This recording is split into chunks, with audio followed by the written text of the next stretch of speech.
se acerca al ascensor. No se acerca. No nos acercamos.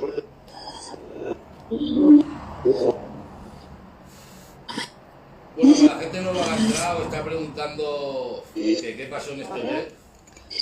¿Has visto? Lo voy a repetir otra vez. Ese era el baño, Ana. Donde alguien rodaron. Ahí se ha escuchado algo, tío. Sí. Ahora mismo, ¿eh? Sí. Ahí se ha escuchado algo. A ver, Se rodaron. ya Arrastrar. está. Mami. Se me ha gustado el cuerpo. Mami, ahí ¿Qué estás buscando a tu mamá? Ahí se ha oído algo, No. La Jenny no va a ir al ascensor. No preocuparos que Jenny está aquí a nuestro lado y no va a ir al ascensor. ¿Qué es lo que pasó? ¿Puede hacer que se haya ascenso al baño? Los compañeros van a ver ahí porque aquí se rodó Los Sin Nombre. Aquí se rodó escenas de la película de Los Sin Nombre. Y aquí han hecho brujería, han hecho la ouija. ¿Qué pasa, tío? Hombre, ¿qué ha pasado? ¿Que por ahí se ha oído algo? Tienen que hacer un pedrusco por ahí o algo, ¿eh? Pues no es por nada, pero aquello se ha conectado, ¿eh? Ah, pero eso se ha conectado, ¿eh? Algo hay ahí, ¿eh? Pero... Pues es lo que me ha roto, tío. Qué susto me he dado, tío. Yo, macho, sí.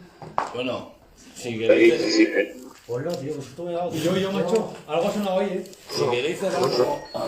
Me cago en la puta. Si queréis.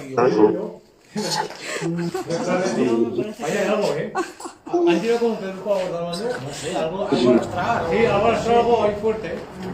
Pues se me ha como está, ¿eh? No, ya sí. Pero Armando y yo corriendo. ¿Qué han visto? Pues no lo sé. Pero han Vamos salido a ver, Armando, ¿eh? pero han salido por patas de ahí. Ven eso que Armando, a ver. O ha sido un animal o...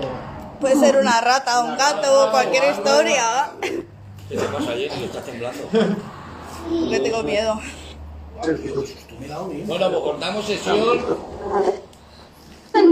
Apagamos aparatos. Apaga el móvil, Noelia. Apagar aparatos y apagarlo todo ya. Que si Jenny no se siente a gusto, apagarlo todo ya. Apaga la aplicación, despediros de la aplicación.